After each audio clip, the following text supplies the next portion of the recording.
So over the past several months, I haven't really had the opportunity to do a ton of art. Some client work, mostly.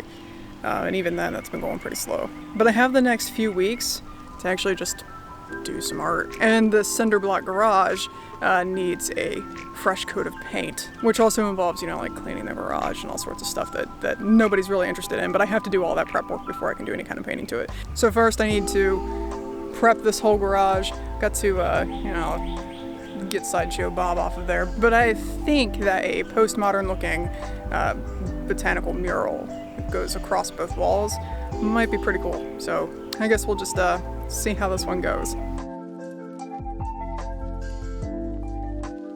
So first I started with removing all of these glass panels, which we removed from a very dangerous roof on an old greenhouse that we're restoring. And then I needed to clear out any grass and weeds, leaves, anything away from that garage wall as low as I possibly could, because I really wanted to make sure that everything got cleaned appropriately so, the paint would stick, and so I got maximum paint coverage.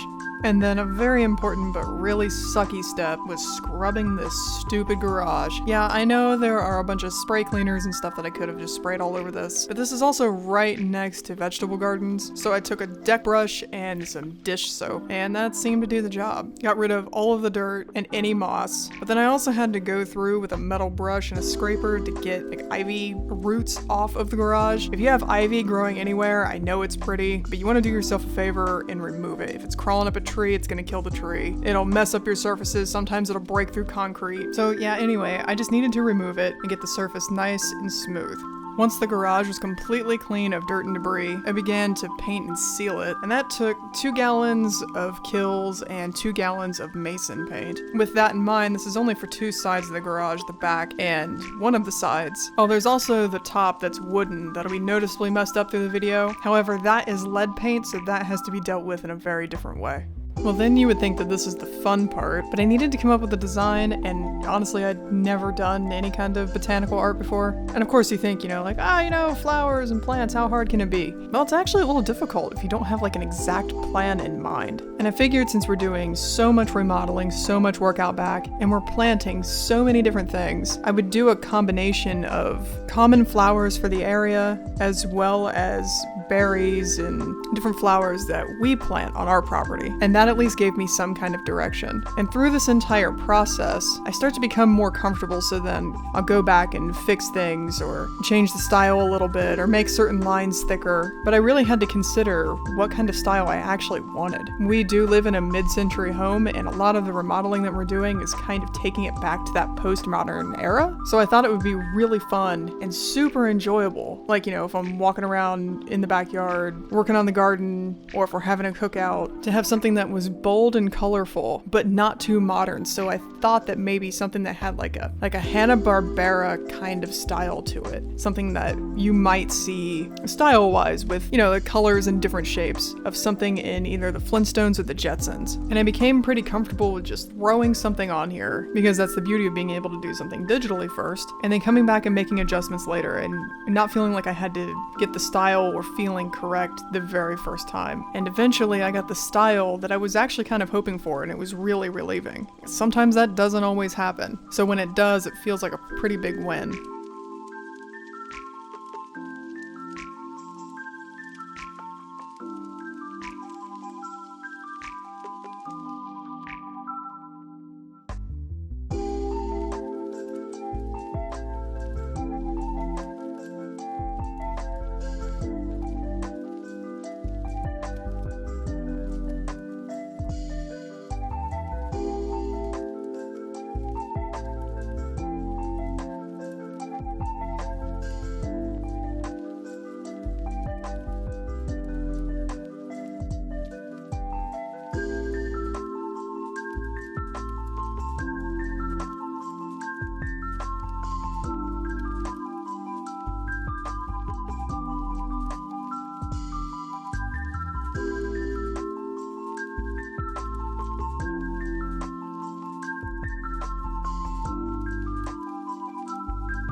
I decided to drag my little brother into this. He's beginning to bud into quite the artist, and we went pretty old school with this mural. I handed him some contractor pencils and he started sharpening, and then we both headed around back to start drawing, using the lines of the cinder block as our guide to transfer the mural from the digital images onto the garage. I am very thankful for his help because this is a really tedious process, and sometimes just having another artist there to talk to is really nice.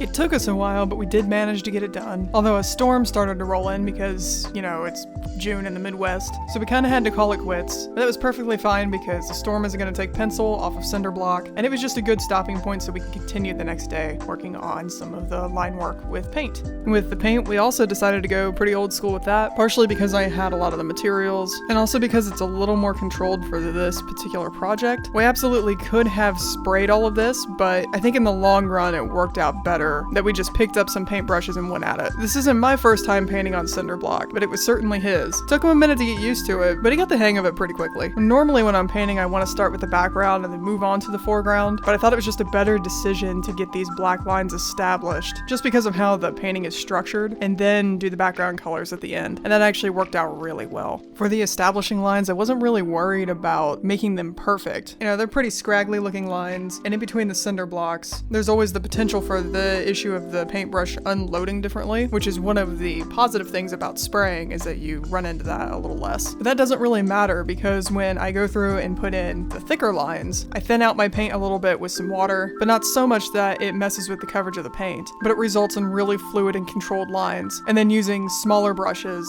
to clean up any areas that need it. After this point, unfortunately, the little brother wasn't able to join me completing the mural. However, he did help me with the most tedious work, and I again couldn't be more thankful. But he ended up getting sick, which then got me sick for a while, and then we had some family come in to visit. And by the time they left, I was feeling well enough to go out to finish up all of these thicker, more established lines. And admittedly, even without the color, I think this looks pretty good. I'm pretty happy with this so far. And the neighbors seem to really like it, so that's a win. And then all that was left was getting in the color for the background. This is the part that I was looking forward to the most. I was hoping to be able to get it done in one day, but it definitely took 2 straight days of working. So I just penciled in the background and then began painting. And let me tell you, I blew through so many podcasts and I have 0 regrets. I did want to take my time and do this as accurately as possible. Even though I very much intended to follow up behind this and clean up any black lines, it's usually just worth taking the time to do it right the first time, so that way you have fewer mistakes to go clean up. And I don't really have to do this very often, but it very much came in handy to be able to switch between my left and my right hand to paint. I find it kind of a useless skill until I have to do something like this.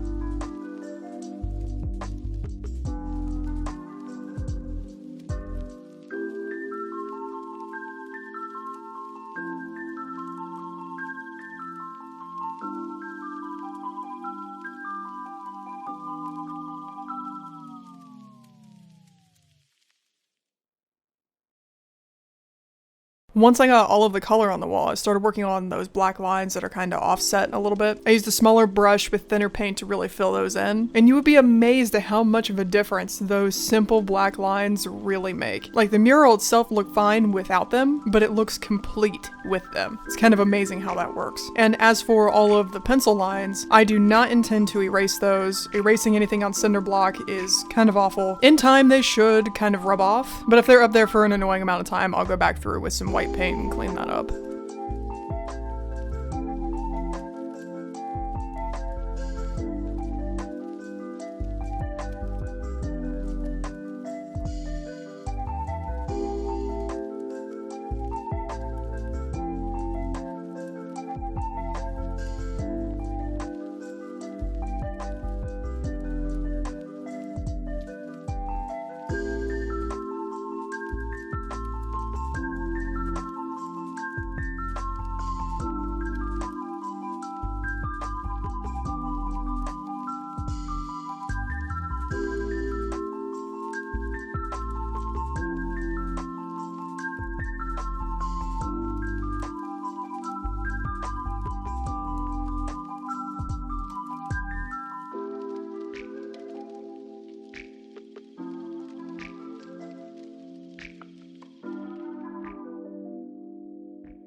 This project turned out so much better than I thought it was going to.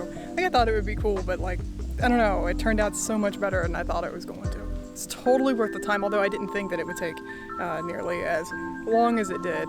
I thought the overall maybe like 2 weeks worth of work would be about correct, and it was, but I didn't expect it to stretch out over a month and a half. But it was totally worth it. I was hoping to get it done before the heat of the summer really hit, because it gets pretty hot and humid here, but oh well, I'm not going to complain. It adds to the backyard. It makes it a really happy space when I come back here. And we're doing so much work to the house. I really think that it was just one more thing to kind of clean up the property and make it look a lot nicer, and I'm pretty happy about that. I've stopped taking client pieces.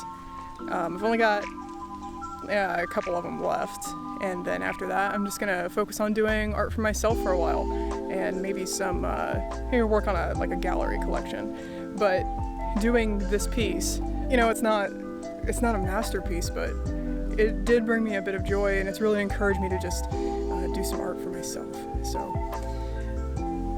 I think that doing art for yourself often gets a little neglected from artists, especially when they do it as a job. And so this has really encouraged me to try to dig into some things that bring me a little bit of joy, and then use the art just for myself for a little bit, see how that feels, because I don't think I've done that ever. Maybe as a kid, probably not as an adult though. So maybe I'll record some of that journey while trying not to accidentally negate the whole doing it for myself thing by recording it, because sometimes that happens. And then share a little bit as I go along if I can. And there's something just about this piece is so colorful, and it just makes me so happy. I don't know, it's pretty rare when that happens, so I'm just gonna enjoy the moment.